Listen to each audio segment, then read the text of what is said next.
unit on exponents. We're going to be talking today about some basic integer exponents. What is an exponent, and what are a couple of special integer exponents, and we're going to be looking at the zero exponent and the negative exponent property. So today we have two learning goals, and the first one is we're going to learn to simplify expressions that are containing zero and other integer exponents, and we're going to include negatives in there. And we're also going to be evaluating expressions containing zero and integer exponents, including negatives. So in general, what do we mean when we talk about an exponent? Well, exponent really indicates or tells us to multiply. And so when we have something like 3 squared, what that really means is to multiply the base, which is the big number, the lower number, by itself as many times as the exponent says to. So in this case, 3 squared means 3 times 3, which of course then has a value of 9. So that makes sense. If we had 3 squared, that would be 3 times 3. If we had 3 to the third, that would be 3 times 3 times 3, and so on. So that number tells us how many times to multiply the base by itself. But what if we have a zero exponent? Well, how can you multiply something by itself 0 times? Or what if we have a negative number, like say 3 to the negative 2 power? Well, what does that mean? And that's really what our focus of today's lesson is going to be on, is since we kind of already mastered the positive integer values, like when we square something or cube something or whatever, but what about if we have a zero exponent or a negative exponent? And this may sound familiar. This is a review topic from Algebra 1, so if so, just bear with me, and if not, hopefully we'll clear up some things, or if you haven't learned it, we'll teach you this lesson. So let's take a look at the zero exponent property. What the zero exponent property says is any number raised to the 0 power equals 1. Now we actually have an exception. So the exception is if our base, the larger number, is 0. So 0 to the 0 power doesn't exist, but say 3 to the 0 power, that would actually equal 1. Or even if we had x to the 0 power, that would also equal 1 as long as x was not equal to 0. So that's we can generalize that anytime we see a base that's not 0 raised to the 0 power, it will always equal 1. Well, what about negative exponents? Well, if we had something like, say, 3 to the negative 2 power, what the negative exponent property says is any number raised to a negative power equals 1 over the positive, so I'm going to write positive, version of that exponent and base, except for 0 again. We can't have 0. So what 3 to the negative 2 really means is 1 over 3 squared, which would actually be 1/9. And really what a negative exponent means, so a negative exponent, let's see, a negative exponent really means, it's like a command. It says take the reciprocal. Okay, so if we think about that 3 squared that we talked about earlier, it was 9. But 3 to the negative 2 power, so if we kind of compare this original one here and 3 to the negative 2 power, you can see that they're actually reciprocals. We have 9 up here and we have 1/9 down here. So the only thing that putting a negative on that exponent really did, it actually took the reciprocal of the answer 3 squared. So that negative, what it really is doing is it's commanding you to take the reciprocal.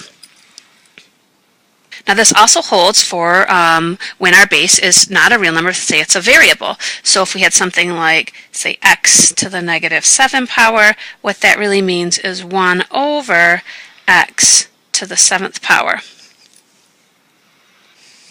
Now something I'd like to caution you about, and you'll see quite often in our guided notes, we'll have boxes that say, beware or caution or whatever, just some things that we see students, mistakes that students commonly make. And I'd like you to take a look at these two expressions in the caution box here. First of all, we have a -3. It's written in parentheses and it's raised to the -4. And then we also have this expression, which is -3 to the -4 power.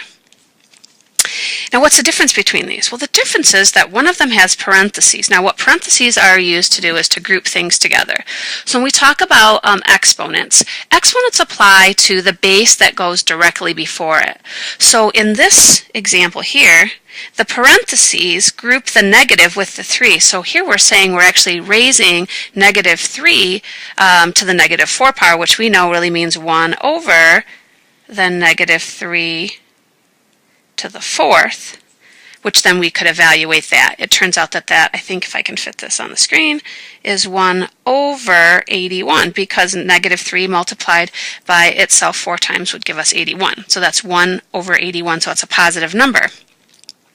Now with this one, the negative, because it's not grouped specifically with the 3, is not affected by the exponent. That negative just says that whatever answer I have to take the opposite of it. So I put that negative out in front, and then I can rewrite this as 1 over 3 to the 4th. So it turns out that that is negative 1 over 81. So the parentheses made a difference. And you also want to be careful when you're working with your graphing calculator. If you want to group a negative with the base to raise to the power, you have to put that in parentheses. So keep that in mind. And we're going to turn the page to page 2 of our guided note packet. Okay, so let's put what we know into practice. I have an example 1. We're going to do the first one together, and I'm going to have you do the second one as what we're going to classify as a YTQ, or you try question. And when we do the YTQs, I'm going to have you pause the video and you'll try the problem, and then I'll either direct you to turn the video back on and check your work, or sometimes I might say we'll check these questions in class tomorrow as a follow-up. So let's do the first example together. Example A. 1 cup is 2 to the negative 4th gallons. Simplify this expression. And so when we talk about the 2 to the negative 4th, we know that that really means 1 over 2 to the 4th. And what 2 to the 4th means is 2 multiplied by itself 4 times. So 2 times 2 times 2 times 2.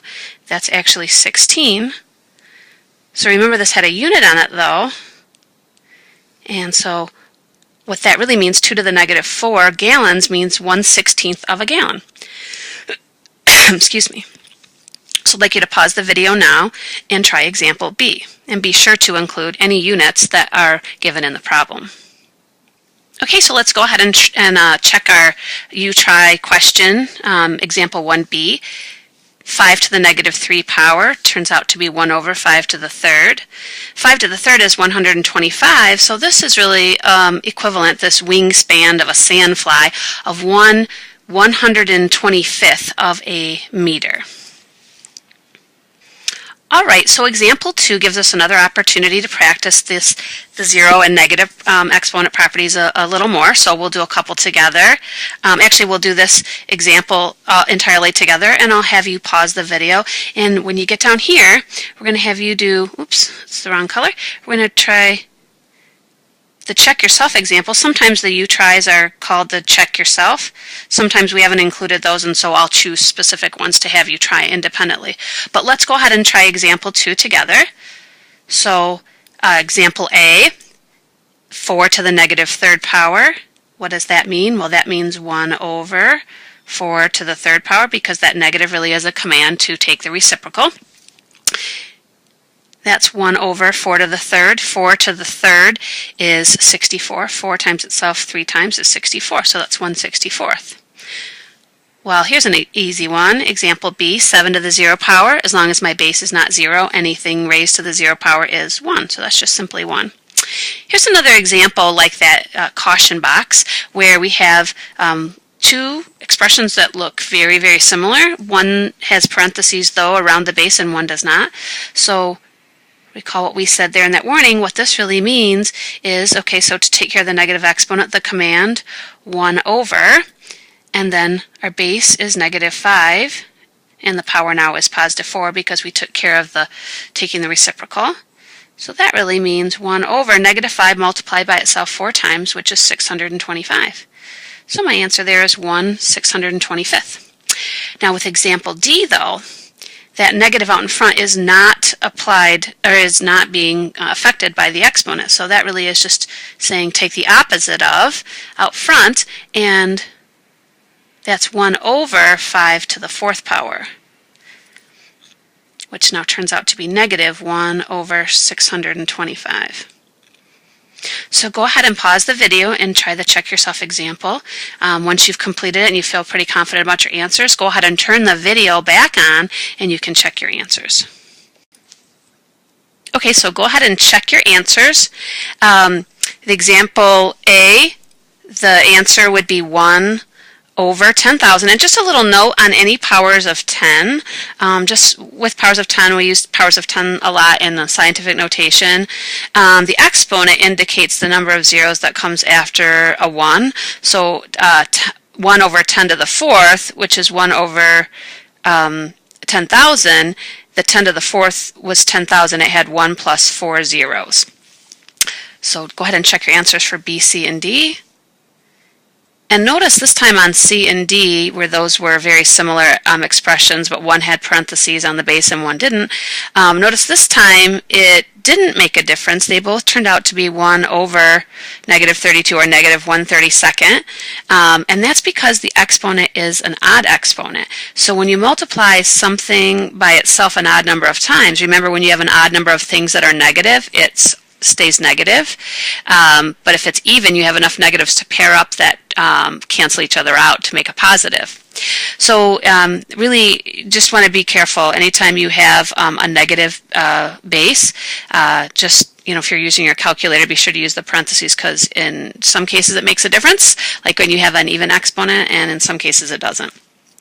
And just a quick warning too, if you happen to at any point in the video hear a bark, my dog's sitting right next to me, and she's, during that last pause, she did a little barking, so just don't want to alarm you if you hear that. Okay, let's turn to the next page.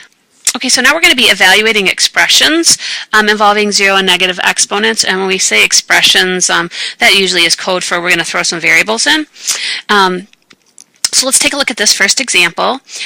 So we're asked to raise x to the negative 2nd power, but then we're told that x is equal to 4. So there's really two ways to approach this. You could just go ahead and take the expression x to the negative 2 power and simplify that by using the negative exponent property. We know this really means 1 over x to the 2nd power. And then you could go ahead and take that 4 and substitute it in for x. So that would really be 1 over 4 squared, which is 1/16. Okay.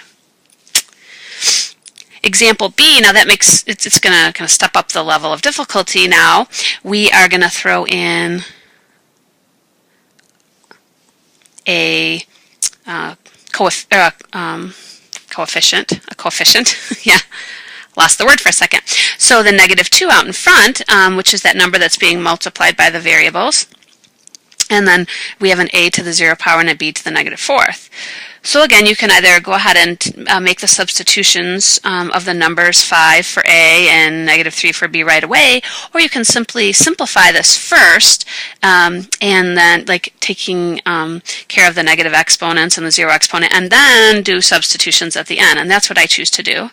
So the negative 2, the exponent on the negative 2 is really just a 1. It's implied. It doesn't really have one listed, and that means that it's raised to the 1st power, so it really is just negative 2. And oops, the a to the 0 power we know equals 1, so that's negative 2 times 1. And then the b to the negative 4th really means 1 over b to the 4th power. Okay. So at this point, the negative 2 times the 1 is really just negative 2. We can go ahead and do that substitution, and b's value is negative 3, so we can go ahead and substitute in, oops, this is supposed to be a times sign, sorry, negative 3 to the 4th power. And I think in a prior problem we did 1 over negative 3 to the 4th power, and that was actually a positive 1/81st. So now we have negative 2 times 1 over 81, which is negative 2 over 81 for a final answer. because we have that negative out in front of the 2. Okay, so I'd like you to go ahead and try the check yourself example or the YTQ, the you try example. And there are 2 parts. There's an A. Just want to make sure that's clear that there were 2 parts to that. So I'd like you to go ahead and try those, and once you've completed them, turn the video back on and check your answers. Okay, so there's some final answers for you to check.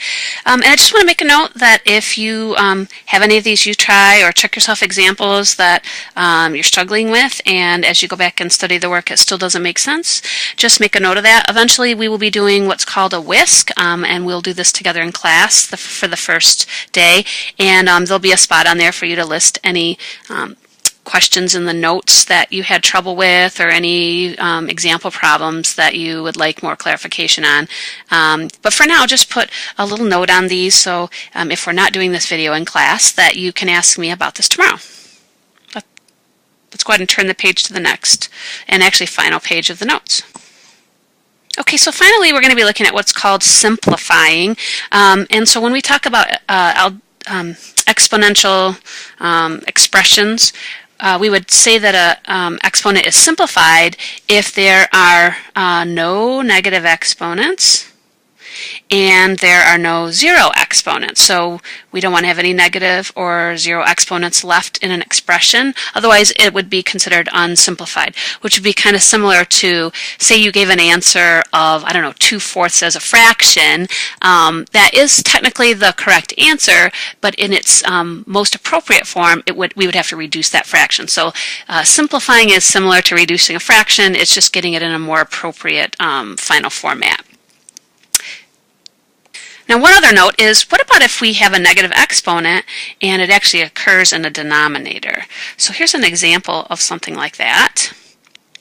Well, we said that the negative really means take the reciprocal of. And remember, when we talk about the reciprocal of a fraction, that really just means to reverse the position of the numerator and the denominator. So whatever was on the top goes to the bottom, whatever was on the bottom goes to the top. So we flip a fraction. So really, that would be the same as just flipping this fraction, and then the exponent will become positive. So if I flip it, it becomes x to the x to the nth power. So essentially what you can do to change the sign of any exponent from negative to positive is just change its position relative to the fraction.